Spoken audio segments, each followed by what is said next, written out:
Army training এর সবথেকে toughest বা ব্রুটাল ট্রেনিং কি ছিল? ব্যাটলফিল্ডে যখন ফায়ারিং হচ্ছে সব চারদিক দিয়ে, তো আমার দিকে ফায়ারিং করছে আর সেই আওয়াজটা আর যে বুলেটগুলো আমার পাশ দিয়ে চলে যাচ্ছে কানের উপর দিয়ে, যখন গেলাম তো তখন দেখছি যে ওই পোস্টটা একটা বরফের যেরকম রেফ্রিজারেটরের ভিতরে ঢোকানো।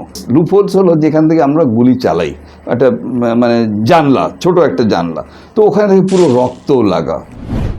কেউ যদি বর্ডার ক্রস করে পারমিশন ছাড়া কি হতে পারে? বর্ডার ক্রস করলে হি কুড বি শট। ও একটা এনিমির লোক, I can straight way shoot him down. যখন যাচ্ছিলাম তখন ওরা দেখতে পেয়েছে আমাদের মুভমেন্ট, তো ওখান থেকে পালাবার কোনো ইয়ে নেই, either you fight it out or you perish.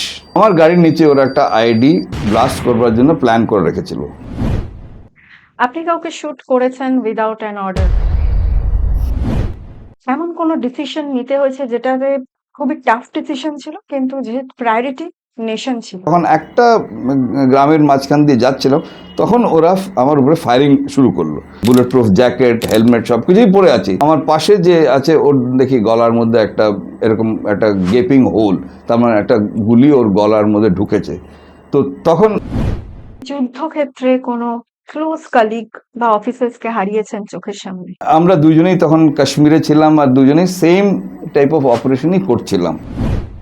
কিন্তু নেপালের যে ইনসিডেন্টটা হলো, গভর্নমেন্ট ফল করলো, এটাতে ইন্ডিয়াতে কতটা এফেক্ট করছে? পাকিস্তান বেশ ভালো করে প্ল্যানিং করে, যেখানে একটা ডিস্টারবেন্স আছে ওখানে পাকিস্তান মিলিটেন্টসদের পাঠাচ্ছে, স্নাইপার রাইফেল দিয়ে ওদের উপরে ফায়ারিং হয়েছে। পলিটিক্স কি আর্মি ডিসিশনে ইন্টারফেয়ার করে? মানে আপনার অবজারভেশন কি বলে? ইন্ডিয়ান আর্মি যারা 24/7 আমাদের প্রোটেকশনের জন্য নিজেদের জীবন দিতেও প্রস্তুত থাকে। আজ আমাদের সাথে আছেন one of the most senior colonel, যিনি 27 বছর নেশন সার্ভ করেছেন, রিটায়ার্ড কর্নেল বাবুল চন্দ্র। আর্মি লাইফ আনটোল্ড স্টোরিজ, বর্ডারের ভয়ঙ্কর মুহূর্ত, টপ সিক্রেট মিশন এক্সপিরিয়েন্স, এমন সময় যখন লাইফ আর ডেথ ডিসিশন নিতে হয়েছিল তাকে। এই জমজমাটি এপিসোডটি শেষ পর্যন্ত দেখো। Sir, welcome to our show. Thank you. বর্ডারে আপনি কোনো ডেঞ্জারাস সিচুয়েশন ফেস করেছেন? হ্যাঁ, dangerous situation, most dangerous situation হলো আমি সিয়াচিন গ্লেশিয়ারে ছিলাম। তখন আমার সিয়াচিন গ্লেশিয়ার হলো, টু এক্সপ্লেন, যে পুরো বরফ নিচে আর সাইডে বড় বড় পাহাড়, ওখানেও প্রায় বরফ ঢাকা। তো ওখানে কোনো মাটি নেই, হয়তো বরফের ডেপথ হয়তো 1 কিলোমিটারও হতে পারে। তো ওখানে আমি একটা পোস্টে গেছিলাম। তো ওই পোস্টে যখন গেলাম ভীষণ ঠান্ডা, তো ওই পোস্টটাতে মানে ভোরবেলা যেতে হতো আর বিকেলবেলা আমাদের মানে সন্ধ্যা হওয়ার পরে এসে যেতাম ফেরত। তো ওখানে যখন গেলাম তো তখন দেখছি যে ওই পোস্টটা একটা বরফের যেরকম রেফ্রিজারেটরের ভিতরে ঢোকানো, মানে চারদিকে দেওয়ালগুলো সব বরফের আর সব কিছুই ওখানে বরফ। আর যে লুপহোলস হলো যেখান থেকে আমরা গুলি চালাই, একটা মানে জানলা, ছোট একটা জানলা, তো ওখানে থেকে পুরো রক্ত লাগা। তো ওখানে কোনো সময় হয়তো অপারেশন হয়েছিল আর ওখানে এরকম ক্যাজুয়ালিটি হয়েছে। তো ওরকম একটা সিচুয়েশন যে ওখানে জাস্ট আমরা কতজন, 5-6 জনই ছিলাম। যদি আমাদের উপর একটা অ্যাটাক হতো তাহলে কিন্তু আমরা পালিয়ে কোথাও যেতে পারতাম না, কেন কি ওখানে আমরা যে নর্মাল গ্রাউন্ডে যদি আমি 10 কিলোমিটার দৌড়াতে পারি, ওখানে হয়তো 200 মিটার দৌড়ালেই আমি ওখানে পড়ে যাব, বিকজ অফ রেরিফাইড অ্যাটমসফিয়ার। তো ওখান থেকে পালাবার কোনো ইয়ে নেই, either you fight it out or you perish. Same জায়গার আরেকটা ইনসিডেন্ট বলবো, আমাকে বলেছে ওখান থেকে অন্য জায়গায় যেতে। তো যখন যাচ্ছিলাম তখন ওরা দেখতে পেয়েছে আমাদের মুভমেন্ট, আর ওখান থেকে তখন আর্টিলারি ফায়ার আমাদের উপরে শুরু করে দিয়েছে। তো যে আর্টিলারি ফায়ার, আমি তো আর্টিলারি অফিসার, কিন্তু কেউ আমার উপরে আর্টিলারি ফায়ার করবে এটা তখন আমি বুঝতে পারিনি। আর যে ফার্স্ট এক্সপিরিয়েন্স, সাউন্ডসগুলো আমার পাশ দিয়ে বেরিয়ে যাচ্ছে আওয়াজ করে, আর তারপর উপরে ফাটছে, দ্যাট ইজ সামথিং কল্ড এয়ারবাস্টে উপরে ফাটে।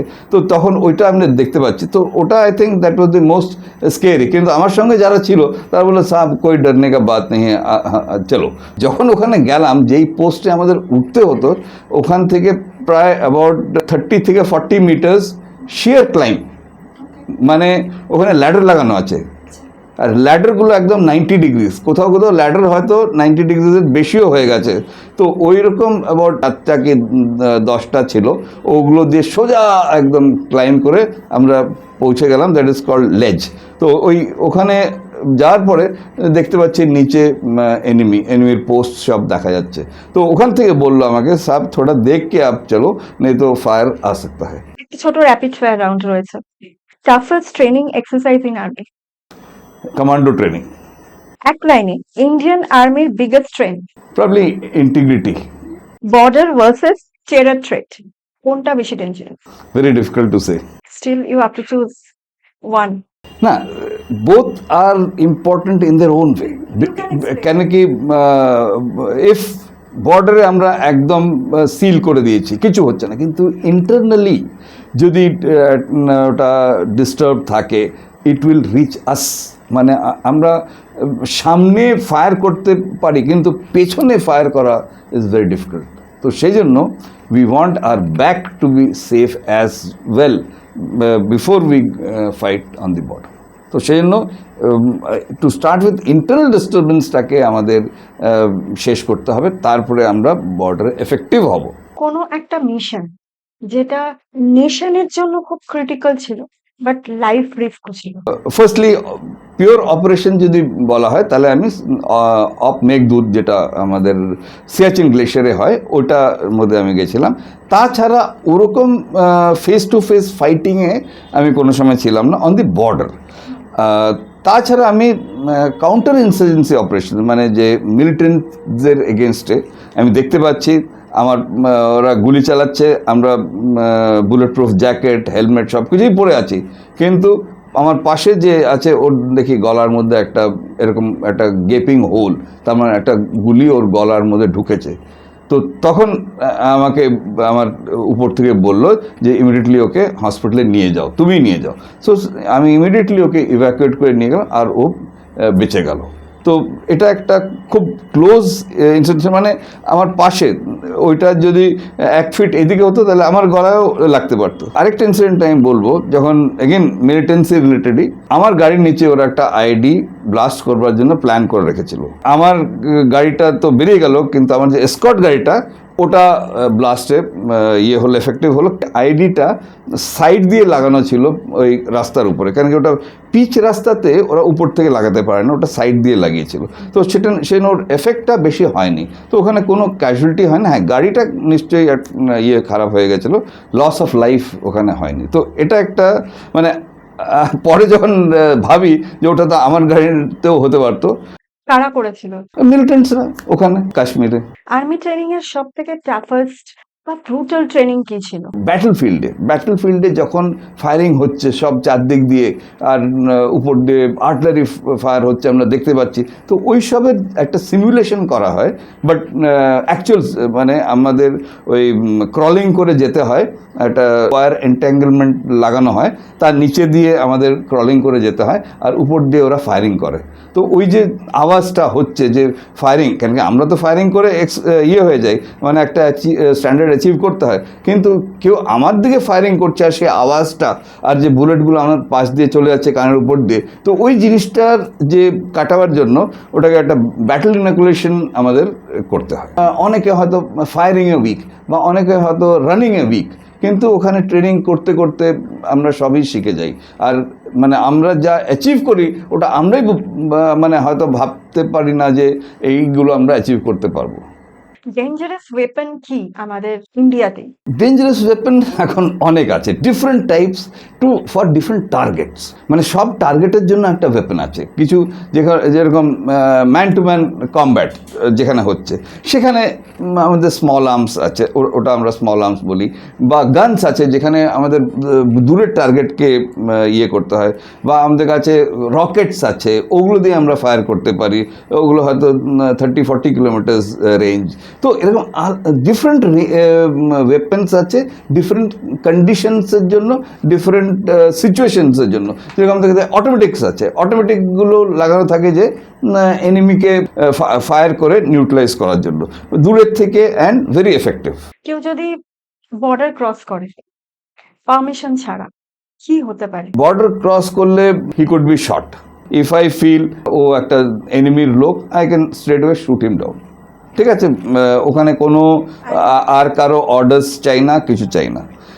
বাট হাওয়ার আমি যদি ভাবি দ্যাট ইজ মাই ইন্টেলিজেন্স, যে ও যে আসছে হয়তো ভুলে এসে গেছে, so I might try to get him inside in a peaceful way, বলি হাত উপরে করে আসো and things like that, search করে দেখি যে কিছু আছে না আছে, that. So different situation demand different reactions. এমন কোনো ডিসিশন নিতে হয়েছে যেটাতে খুবই টাফ ডিসিশন ছিল, কিন্তু যেহেতু প্রায়োরিটি নেশন ছিল? ওই অপারেশনটা অ্যাগেন কাউন্টার ইনসার্জেন্সি অপারেশন ছিল, অ্যান্ড আমি একটা খুব জুনিয়র অফিসার ছিলাম, হার্ডলি 2 ইয়ার্স সার্ভিস। তো 2 ইয়ার্স সার্ভিসে মানে পুরো জিনিসটা বোঝা যায় না, আর আমরা কাউন্টার ইনসার্জেন্সিতে আমাদের ডিপ্লয় করা হয়েছিল। তো ওখানে আমাকে রেসপন্সিবিলিটি দিল যে তুমি একটা প্লাটুন স্ট্রেংথ অফ ট্রুপস নিয়ে যাও আর এই জায়গা পেট্রোলিং করে আসো, তার মানে ওই জায়গা ঘুরে দেখে আসো যে সব কাম অ্যান্ড কোয়াইট আছে। কেন কি তখন অফ ব্লু স্টারে অনেক জায়গায় অনেক প্রবলেম হচ্ছিল। তখন একটা গ্রামের মাঝখান দিয়ে যাচ্ছিলাম, তখন ওরা আমার উপরে ফায়ারিং শুরু করলো। তো যেই ফায়ারিং হলো, তো আমরা গাড়ি থামিয়ে নিচে নামলাম। তখন দেখছি যে আমার যে এনসিও মানে নন কমিশনড অফিসার আমার সঙ্গে যে ছিল, তার গুলি লেগেছে। তো গুলি লাগতেই আমি তারপরে খবর করলাম, কারণ কি first is life, I have to save life. তো সে নয়, আমি তারপরে ওকে ইমিডিয়েটলি ইভ্যাকুয়েট করে পাঠিয়ে দিলাম যেখানে আমাদের মেডিকেল এইড সেন্টার আছে। আর তারপরে আমি সিচুয়েশনটাকে কন্ট্রোলে আনলাম, আর আরও ফোর্স চাইলাম। যে এখন আমি জানি না যে কী লেভেল অফ ফোর্স আছে যে আমাদের উপরে ফায়ারিং করছে, বাট আমাদের একটা ওইদিকে ফায়ারিং করতে হতো। বাট জানি যে এটা একটা মানে যতক্ষণ না আমার ওই টার্গেটটা ক্লিয়ার হচ্ছে যে কি ওরা কি অ্যাকচুয়াল মিলিটেন্ট আমাদের দিকে ফায়ার করছে, বা অনেক সময় গ্রামের লোকরা ভয়ে ফায়ার করতো যে হয়তো আর্মি আমাদের গ্রামে ঢুকছে। তো সেই জন্য ওই সিচুয়েশনে আমি এইমড ফায়ার আনতে পারতাম, কিন্তু আমি ওটা করিনি, যে maybe giving a benefit of doubt যে হয়তো ওরা অ্যাকচুয়ালি আমাদের মারতে চায়নি বা ভয়ে ওরা ইয়ে করেছে। তো তারপরে আরও এসে গেল আমাদের ট্রুপস আর আমার থেকে সিনিয়র অফিসার্সরা, ওরা আমরা পুরো ভিলেজটাকে কর্ডন করে নিলাম। তারপরে চেক করলাম যে কি হয়েছে। তো তখন ওরা বললো না, ওরা ইয়ে করেছে, ও লেফটেন্যান্ট সাহেব ने बहुत अच्छा काम किया, हमारे ऊपर फायर नहीं किया। আর তারপরে ওরাই আমাদের যারা ফায়ার করেছে তাদের হ্যান্ডওভার করলো, আর আমরা ওদের নিয়ে যে পুলিশ স্টেশনে দিলাম। তো এখানে যদি আমি ফায়ার করতাম, এম ফায়ার, যে ওদের উপরে ফায়ারিং করো, তাহলে একটা সিচুয়েশনটা অপোজিট হয়ে যেত। তো ওটাকে কন্ট্রোল করলাম। তো দ্যাট ওয়াজ মাচ অ্যাপ্রিসিয়েটেড। আপনি কাউকে শুট করেছেন উইদাউট অ্যান অর্ডার? না, আই ক্যান সে কি উইদাউট অ্যান অর্ডার। কেন কি আমাদের ক্লিয়ারলি অর্ডার্স থাকে যে কখন আমরা শ্যুট করতে পারি, কখন আমরা পারি না, বোথ বর্ডারে অ্যাজ ওয়েল অ্যাজ পিস টাইমে মানে কাউন্টার ইনসার্জেন্সি অপারেশনসে, তখন অবশ্যই আমরা ফায়ার করতে পারি কাউন্টার ইনসার্জেন্সি, কেন কি তখন স্পেশাল পাওয়ার্স থাকে আর্মির কাছে ফায়ার করার জন্য। তাছাড়া আমাদের উপরে অনেক রেস্ট্রিকশন থাকে ফায়ার করার জন্য, বাট এরকম কোনো কন্ডিশন আসেনি যেখানে আমাকে কারোর উপরে ফায়ার করতে হয়েছে। 2025-এ ইন্ডিয়ার বিগেস্ট থ্রেট কি মনে করেন? China border disturbance, Bangladesh, Pakistan, আমেরিকার ডিপ স্টেট, নাকি cyber attack? One is deep state আর সাইবার অ্যাটাক। সাইবার অ্যাটাকও কিন্তু একটা খুব ইম্পর্টেন্ট টুল অফ ওয়ারফেয়ার এখন আজকের দিনে, but over a period of time we have graduated.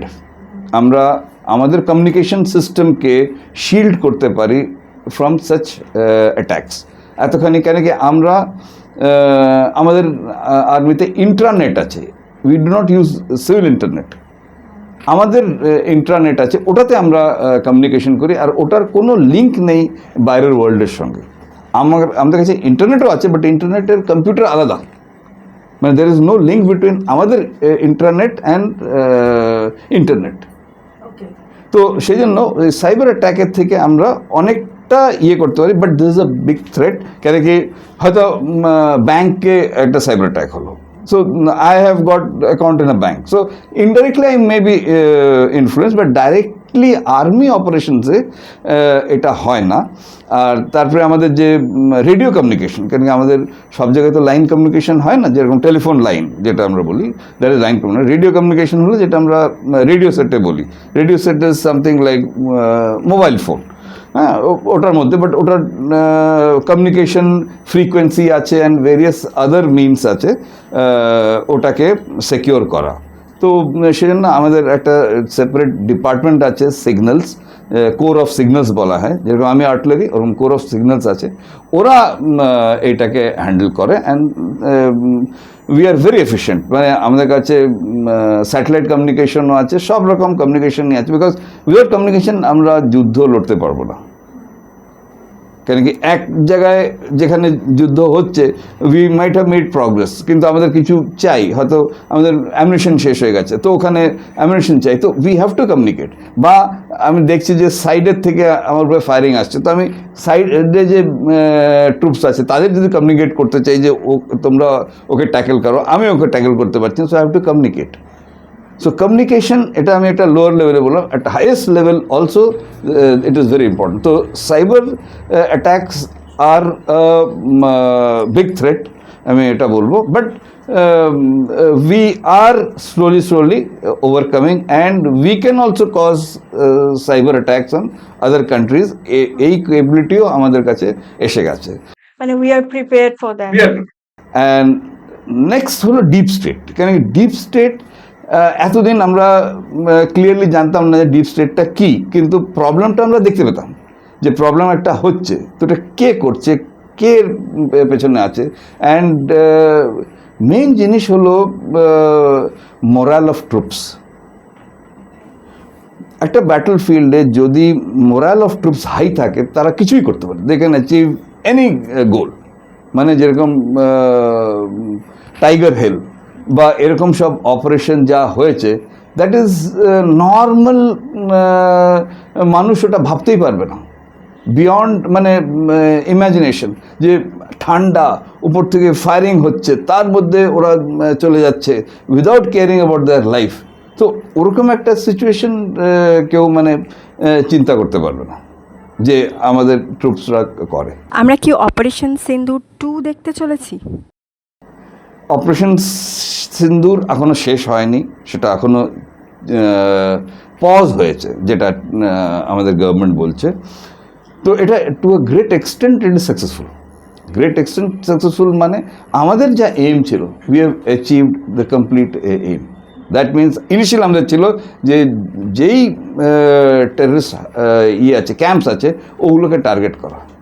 আমরা এর আগে কিন্তু পিওকে ছাড়া মেইন পাকিস্তানে কোনো অ্যাটাক করিনি, কিন্তু এইবার আমরা মেইন পাকিস্তানের পাঞ্জাব প্রভিন্সেও কিছু টার্গেটস আমরা নিয়েছি। So that was A game changer, মানে যে ইন্ডিয়া এটা করতে পারে ওটা ওয়ার্ল্ড জানতো না।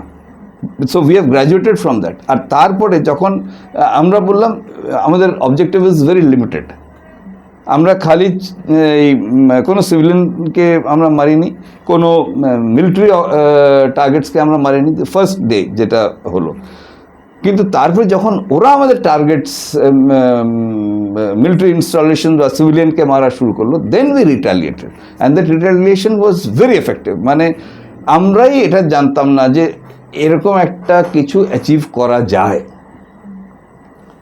কেন কি যেরকমভাবে পুরো যুদ্ধটাকে ফাইট করা হয়েছে, এটা আমাদেরই জানা ছিল না। কেন কি যে কোঅর্ডিনেশন, মেইন হলো যুদ্ধতে কোঅর্ডিনেশন। সো এই কোঅর্ডিনেশন যদি করা যায়, তো যেটা এয়ার ডিফেন্সটা পুরো ভেরি ওয়েল কোঅর্ডিনেটেড ছিল। আর আমাদের সিস্টেমটা তারপরে S-400 যেটা রাশিয়ার থেকে নেওয়া হয়েছে, ওই মিসাইল ডিফেন্স সিস্টেমের মধ্যে ইন্টিগ্রেট করা হয়েছে। এটা একটা অ্যাচিভমেন্ট যেটা রাশিয়াও করতে পারেনি এই ইউক্রেনের সঙ্গে। কেন কি যখন ওদের উপরে ওরকম ড্রোন অ্যাটাক হয়েছে, তখন ওরা কেন কি ওদের কাছে বড় বড় মিসাইলস আছে, ওগুলো দাম হলো লক্ষ লক্ষ টাকা, আর একটা ড্রোনের দাম হয়তো 10,000 টাকা। তো একটা লক্ষ টাকার ওয়েপেন দিয়ে আমি কি একটা 10,000 টাকার এই ইয়েকে নিউট্রালাইজ করলে কত এফেক্ট, আর ওখানে যদি 10টা এসে যায় বা 100টা এসে যায় ড্রোনস, তখন আমি কী করে ওটা ফাইট করব? তো আমাদের যা আগে সিস্টেম ছিল মানে ফরওয়ার্ড এরিয়াসে এয়ার ডিফেন্স সিস্টেম, ওইগুলো থেকে নিয়ে S-400 পর্যন্ত যে ডিফেন্স সিস্টেম আছে ওগুলো সবাইকে ইন্টিগ্রেট করে এটা একটা যে করেছে, that is the marvellous thing. মানে ওটা পুরো দুনিয়াতে বোধহয় ফার্স্ট। অ্যান্ড এই যে অ্যাচিভমেন্টটা, that has helped us to win the war. তাহলে আপনি বলছেন ড্রোন ওয়ারফেয়ারের জন্য আমাদের আর্মি প্রিপেয়ার্ড। এখন ড্রোন ওয়ারফেয়ার দু রকমের, ফার্স্ট ইজ ডিফেন্স, তারপর হলো অ্যাটাক। সো ডিফেন্সের জন্য আমরা এর মধ্যে দেখে নিয়েছি যে we are fully prepared. Attack পার্টটা কত দূর সেটা এখন আমরা দেখছি, অ্যান্ড প্রবাবলি প্রিপেয়ার হচ্ছি to have our own drones launch করা, ওগুলোকে অপারেট করা। অ্যাট সাম লেভেল ইউএভিজ আমাদের কাছে আছে, that is unarmed vehicles. Unarmed vehicle তার মানে হলো ওগুলো হলো কি, যেরকম ছোটো ছোটো প্লেন যেগুলো রিমোট কন্ট্রোল দিয়ে অপারেট করা হয়। তো ওইগুলো যে খবর নিয়ে আসে বা ওখানে যে ওরাও অ্যাটাক করতে পারে। তো এই যে টেকনোলজিটা এখন এটাকে আমরা অনেক ইয়ে করে ডেভেলপ করছি, যে আমরা যে আনম্যান্ড ভেহিকেল পাঠাতে পারি বা অ্যাটাক ইকুইপমেন্ট পাঠাতে পারি, তাহলে আর আমাদের ম্যান্ড পাঠাতে হবে না। তাহলে আমাদের মানে প্লেনে পাইলট বসিয়ে তাকে পাঠাতে হবে না। আমরা যদি এখান থেকেই কন্ট্রোল করতে পারি আর পুরো পিকচারটা আমি পেয়ে যাই যে টার্গেটটা কী, টার্গেট আইডেন্টিফাই হয়ে যায়। আমাদের স্যাটেলাইটও আছে, ওরাও কিন্তু পিকচার নিচ্ছে। এই 10 বছর আগে হয়তো এই টেকনোলজিটা আমাদের কাছে ছিল না, এখন এসে গেছে। সো মানে এই যে টেকনোলজিটা পুরো একসঙ্গে ইন্টিগ্রেট করে আমরা যে দেখিয়েছি ওয়ার্ল্ডকে, মানে এটা যে কোনো দেশই হতো তারা আর আমাদের সঙ্গে দাঁড়াতে পারতো না। True, very true. অনেকে বলেন কিন্তু চায়নাকে ইন্ডিয়া ভয় পায়, আপনি কি বলবেন? অর্ডার্স ছিল আমাদের, মানে একটা আন্ডারস্ট্যান্ডিং ছিল আর অর্ডার্স ছিল যে আমরা কোনো সময় রাইফেল দিয়ে ফায়ার করব না।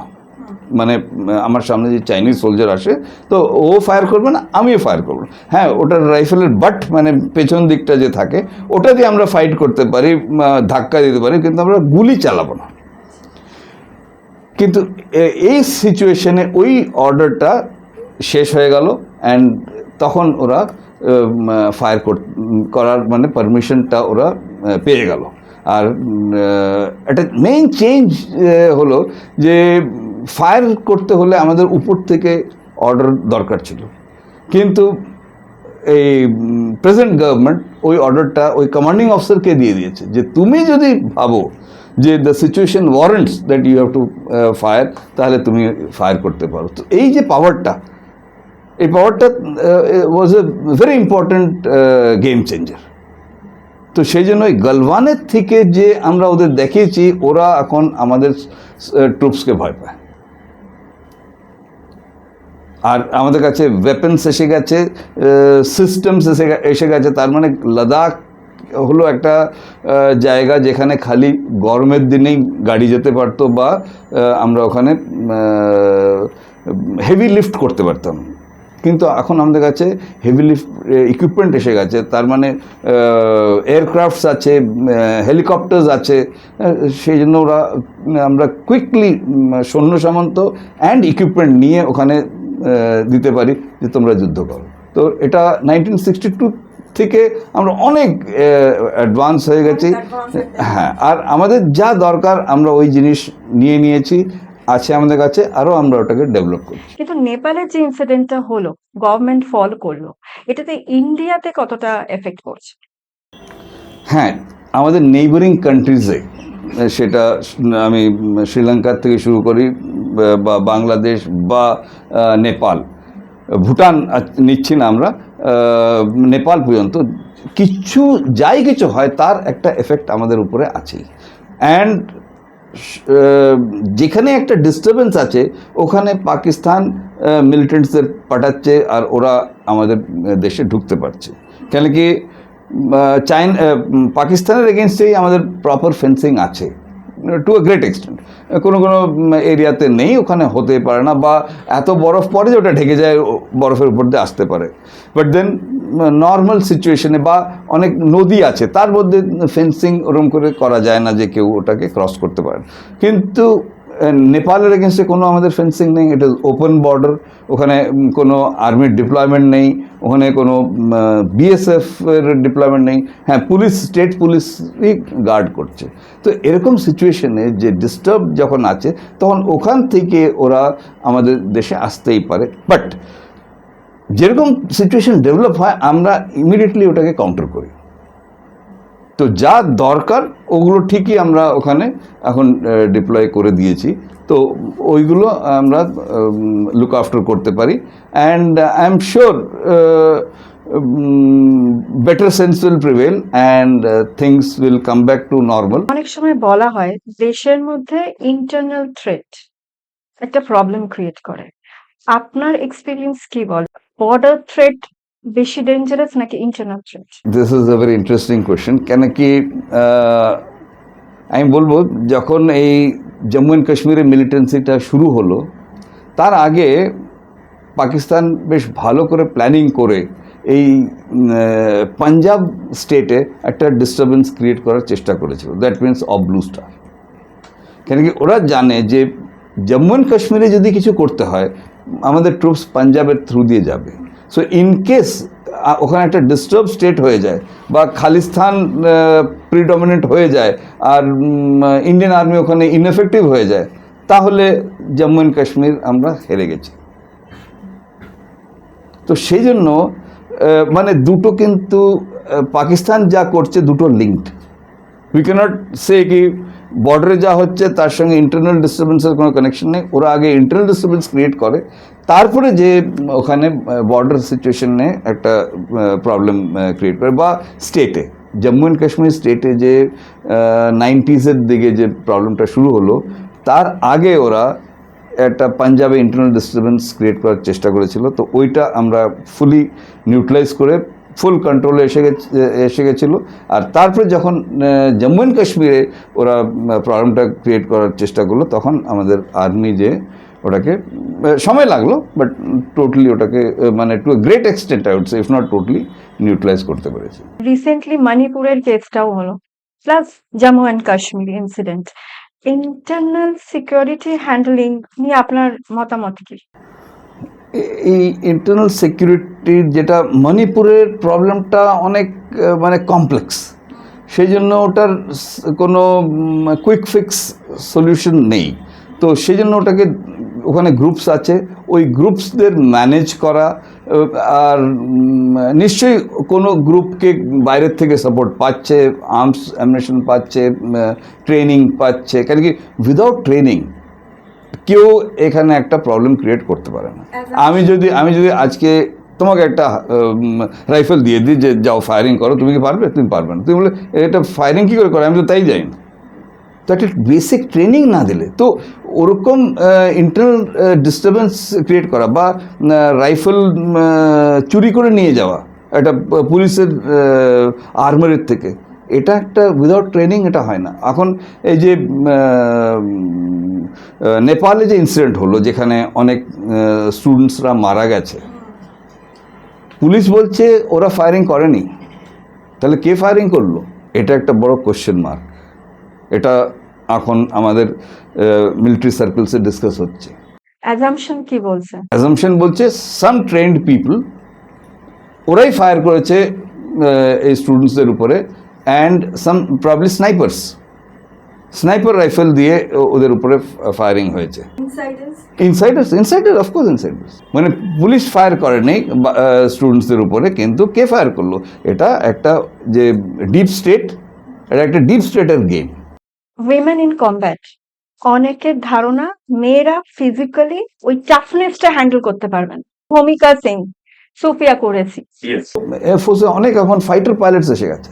এটা একটা কোশ্চেন মার্ক যে ইন কেস একটা ফাইটার এয়ারক্রাফট যদি এনিমি টেরিটরিতে শটডাউন হয়, তখন ওই মেয়েটার সঙ্গে দ্যাট পাইলটের সঙ্গে কি ট্রিটমেন্ট ওরা করবে? কেন পাকিস্তান ইজ এ স্টেট যেখানে ওরা কোনো মানে ওদের কোনো মরালস নেই, ঠিক আছে, মানে মেল হোক তাকেও ওরকম ট্রিটমেন্ট করবে, and I am sure female হলেও ওরকম ট্রিটমেন্ট করবে। আমাদের যেরকম আমরা লেডিসদের একটা রেসপেক্ট দিই, অ্যান্ড এটা কিন্তু আমাদের সার্ভিসেসে অনেক বেশি। আর্মিতে বা ডিফেন্সে আগের থেকে কিন্তু লেডিসরা ছিল as doctors or as nurses, so they were there. আর এ না যে ডক্টরসরা ফরওয়ার্ডে যাবে না, ওদেরও এরকম ইউনিটস আছে যারা ফরওয়ার্ড বডি অফ ট্রুপসদের বেশ কাছে ওদের রাখা হয় টু গিভ ইমিডিয়েট সাপোর্ট। কারণ যদি ইনজোর্ড হয় তারা তো ফল ব্যাক করবে, তারা তো আর সেই হসপিটালে আসতে পারবে না কলকাতা বা দিল্লি, তো ওখানে ইমিডিয়েট ব্যাটল ফিল্ডেই ওদের ওখানে প্রভিশন থাকে, তো ওদের ওখানে অপারেট করতে হয়। উমেনদের training is also as tough, and they are competing with men. একটু ওদের ফিজিক্যাল স্ট্যান্ডার্ডস কম, একটু, but not much. They have to achieve that physical and mental standard. যদি যেখানে 100 ভ্যাকেন্সিজ আছে, ওখানে হয়তো 90 men and only 10 women, so those 10 are exceedingly good, I can tell. Spy network কতটা ইম্পর্টেন্ট মডার্ন ওয়ারফেয়ারে? Spy network সেই world war ডেজের থেকে আর আজকে পর্যন্ত ওর importance is same and very effective. সব দেশই চায় স্পাই অন্য দেশে যে কাজ করুক, অ্যাট অল লেভেলস। মানে আমাদের ডিফেন্স সার্ভিসেসে আছে, র অ্যান্ড আদার সাচ এজেন্সিজ ওদের আছে। So without that we can not, কেন কি এনিমির ইনফরমেশন যদি আমাদের কাছে না থাকে বা intention, then fighting war or a battle is very difficult. যুদ্ধর সময় বা এরকম সময় যেখানে একটা ক্রিটিক্যাল টাইম, তখন ওরা অ্যাক্টিভ হয়ে যায়। আগে স্লিপার সেলসে থাকে, মানে ওরা আছে নর্মাল লাইফের সঙ্গেই আছে, কিন্তু ওরা কিছু করছে না। বাট যখন, হ্যাঁ, কিন্তু যখন যুদ্ধ হয় বা এরকম সিচুয়েশন হয়, তখন ওরা অ্যাক্টিভ হয়ে যায়। পলিটিক্স কি আর্মি ডিসিশনে ইন্টারফেয়ার করে? মানে আপনার অবজারভেশন কি বলে? হ্যাঁ, নিশ্চয়ই করে, আমি বলবো না যে করে না, কিন্তু ডে টু ডে লাইফ যেটা আমাদের লোয়েস্ট লেভেলে, ওখানে ডিসিশনে কোনো ইয়ে হয় না। আর ওটা আমরা আমাদের মতন করে ট্যাকেল করে নিই, অনেক সময় হয়, এটা বলবো না যে হয় না, বাট আমাদের জেনারেলসরা হ্যান্ডেল করে নেয়, সেজন্য ওটা আমাদের কাছে মানে ডে টু ডে লাইফে হয় না। যেরকম আমরা দেখি পুলিশে SHO বা তার স্টাফ একটা পলিটিক্যাল ডাইরেকশন হলে তখন ও নিজের কাজটা অনেক সময় করতে পারে না, যেটা ওর অথরাইজড ডিউটি, তখন ওকে পলিটিক্যাল লিডারের কথা মানতে হয়। বাট ওরকম আমাদের সিচুয়েশন হয় না। না। 2025 এর ডিফেন্স বাজেট, আর্জেন্ট ইনভেস্টমেন্ট কোথায় বেশি প্রয়োজন? নেভি, এয়ারফোর্স নাকি সাইবার টেকনোলজি? আমি যদি বলি যে নেভির কাছে যাওয়া উচিত, তাহলে এয়ারফোর্স আর্মি বলবে আমরা কি, তো ওরকম আমরা ডিভিশন করতে পারি না। এটাকে আমাদের একটা ফাইন্যান্সিয়াল প্ল্যানিং ডিভিশন আছে, ওরা দেখে যে কি ক্রিটিক্যালিটি, সেই বুঝে ওখান থেকে অ্যালটমেন্ট হয়।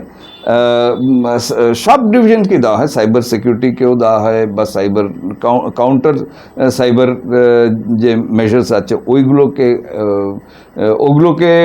ওই ইকুইপমেন্ট আনার জন্য, কেন এখন অনেক অ্যাডভান্স ইকুইপমেন্ট আছে, ওগুলো দিয়ে আমরা করি। কিছু আমরা নিজেরা ডেভেলপ করি, কিছু আমাদের বাইরের থেকে আনতে হয়। তো সেই জন্য এই সবের ওরা বসে ওখানে দেখে যে কার বেশি দরকার।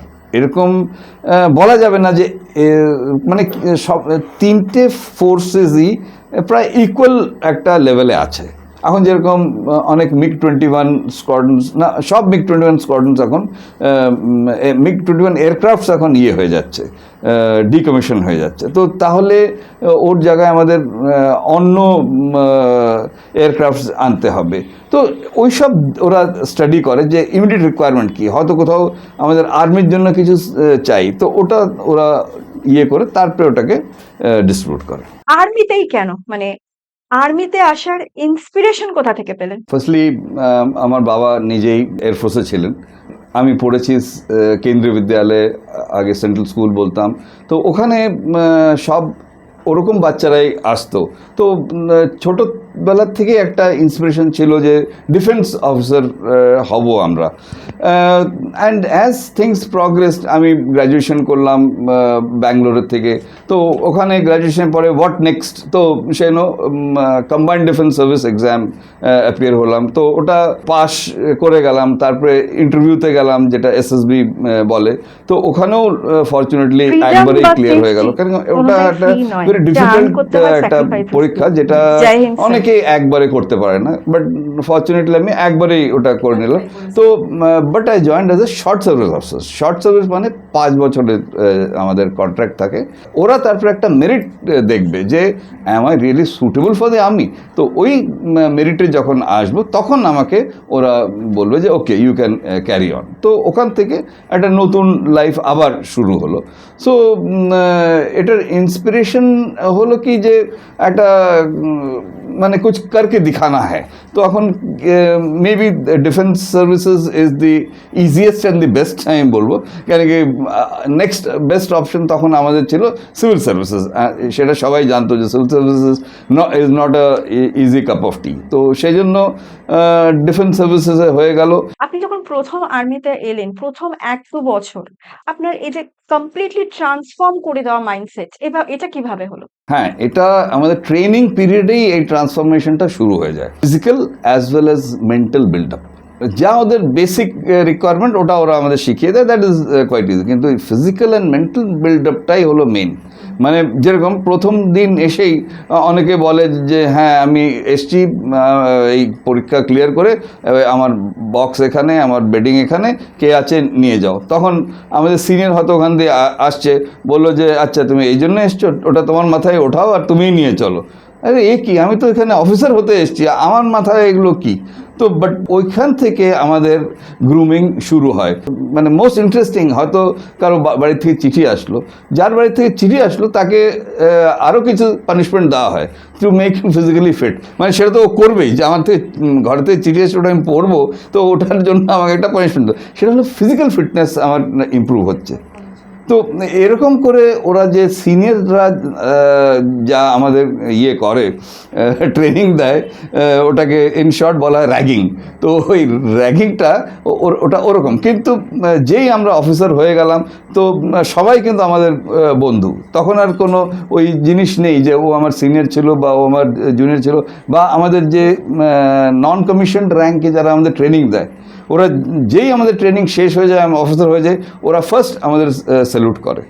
মানে যারা আমাদের পানিশমেন্ট দিত, যে ওখানে ট্রেনিংয়ের সময় ওরাও কিন্তু এলিজিবল টু গিভ পানিশমেন্ট, কিন্তু ইট ইজ নট কি ওরা আমাদের খারাপ ভেবে পানিশমেন্ট দিচ্ছে, ওরা আমাদের ফিজিক্যাল ফিটনেসটাকে বাড়াচ্ছে। ইমিডিয়েটলি আফটার কমিশন যখন আমরা র্যাঙ্ক লাগিয়ে নিই, so they still remain in that non commission rank. তো ওরা আমাদের ফার্স্ট স্যালুট করে। So that is the biggest achievement, যে যখন ওরা আমাদের স্যালুট করে, যে ওরা আমাদের এত শিখিয়েছে, এখন ওই আমাকে ফার্স্ট স্যালুট করছে। যুদ্ধক্ষেত্রে কোনো ক্লোজ কালিগ বা অফিসার্সকে হারিয়েছেন চোখের সামনে? হ্যাঁ, এটা এগেন কাশ্মীরে বলবো, যে কাউন্টার মিলিটেন্সি অপারেশনসে আমরা দুজন একসঙ্গে ট্রেনিং করেছি। আর যখন একসঙ্গে ট্রেনিং করি, সেটা ওদের আমরা বলি কোর্স মেট, মানে সেম কোর্সের মেট। তো কোর্স মেটের একটা আলাদা বন্ডিং থাকে। তো আমরা দুজনেই তখন কাশ্মীরে ছিলাম, আর দুজনেই সেম টাইপ অফ অপারেশনই করছিলাম। তার কিছুদিন আগে আমরা দুজনেই ট্রেনিংয়ে গেছিলাম, ওখানে ওর ফ্যামিলিও এসছিল, যখন ফ্রি টাইম হতো ফ্যামিলির সঙ্গে ও স্পেন্ড করতো। ওর ছোটো ছোটো দুটো বাচ্চাও দেখেছি, মেয়ে দুটো। তো তারপরে আমরা ওই ট্রেনিংটা শেষ হয়ে গেল, আমরা নিজেদের জায়গায় এসে গেলাম। আর ওর অপারেশন করছে, আমি আমার অপারেশন। সাডেনলি একদিন খবর পেলাম যে ও মারা গেছে। ওর ফ্যামিলিকে কিছুদিন আগেই দেখেছি, অ্যান্ড সেই মেয়েরা এখন অনেক বড় হয়ে গেছে, very capable girls. But that was a big loss, যেটা মানে ভেরি পার্সোনাল লস। আর্মি লাইফের এমন কোন মোমেন্ট যেটা আপনি মিস করেন? হ্যাঁ, এই যে একটা ডিসিপ্লিন লাইফ, সকাল থেকে নিয়ে রাত পর্যন্ত একটা শিডিউলে আমরা থাকি, and we are busy, either office work করছি বা ট্রুপসদের সঙ্গে আমরা গেমস খেলছি। That is also part of life, ট্রুপসদের সঙ্গে গেমস খেলা, that is also in our schedule. তো ওই যে একটা ডিসিপ্লিন, আমরা আমাদের একদিন উইকে মন্দির প্যারেড হয়, এটা বুঝতে পারবে, প্যারেড তোমরা শুনেছো, মন্দির প্যারেড মানে সবাইকে মন্দিরে যেতে হবে, ওটা একটা নিয়ম। সে মানে আর সেই রিলিজিয়াস ইনস্টিটিউশন, ওটা হলো মন্দির মানে রিলিজিয়াস ইনস্টিটিউশন, যেখানে মোহামেডান ট্রুপস বেশি, ওখানে একটা মসজিদ হবে। তো ওইখানে আমি হিন্দু হয়েও বলতে পারি না যে না আমি যাব না, আমাকে ওখানে যেতে হবে। It is compulsory and we have to do it. বা একটা মন্দির আছে, যদি ট্রুপস হিন্দু হয় ওখানে মন্দির আছে, তো সবাই ওই মন্দিরে যাবে, weather Sikh or any other officer or jawan or JCO, junior commission officer of any rank, তাকে ওখানে যেতে হবে। 2025-এ যদি আপনি ডিফেন্স মিনিস্টার হতেন, ফার্স্ট চেঞ্জটা কি করতেন? এটা একটা খুব ডিফিকাল্ট কোয়েশ্চেন। আর এইগুলো আমাদের শেখানো হয় হায়ার ডিফেন্স ম্যানেজমেন্ট, যে একদম টপ লেভেলে আমাদের কি করে ডিসিশন মেকিং প্রসেসটা কি। তো এখন ওইদিকে আমরা ভাবছি, অ্যান্ড অনেকটা হয়েছে যে ইন্টিগ্রেটেড ব্যাটল, যে আমরা আর্মি, নেভি, এয়ারফোর্স মিলে একসঙ্গে যুদ্ধটা করব। একসঙ্গে যুদ্ধটা মানে একটা থিয়েটার অফ ওয়ারে, মানে একটা পার্টিকুলার জায়গায়, ওখানে যদি নেভির ডাইরেক্ট রোল না থাকে, ইনডাইরেক্টলি কি করতে পারে যে এনিমির ডিফেন্স পোটেনশিয়ালটাকেও কম করবে। হয়তো যেরকম সাপ্লাইজ আসছে, আমরা যে পাকিস্তানের কেসটা নিই, সাপ্লাইজ আসছে তুর্কমেনিস্তান বা ওদের অ্যাফিলিয়েটেড যেগুলো দেশ আছে ওখান থেকে, তো আমরা যে নেভাল ব্লকেড একটা করে দিই, তো এটা একটা নেভির রোল হয়ে গেল। আর এইদিকে আমি ওর ডিফেন্স পোটেনশিয়ালটাকে ইয়ে করে দিচ্ছি, ডিগ্রেড করে দিচ্ছি, তখন আমার যুদ্ধ করতে সোজা হয়ে গেল। তো সেরকম আমরা এটা একটা ন্যাশনাল লেভেলে, আরও ছোট লেভেলে যখন আমরা ওটা আসি, তো ওইখানে একটা ইন্টিগ্রেটেড ব্যাটল যদি করা যায়, তাহলে ওটা আরও এফেক্টিভ হবে।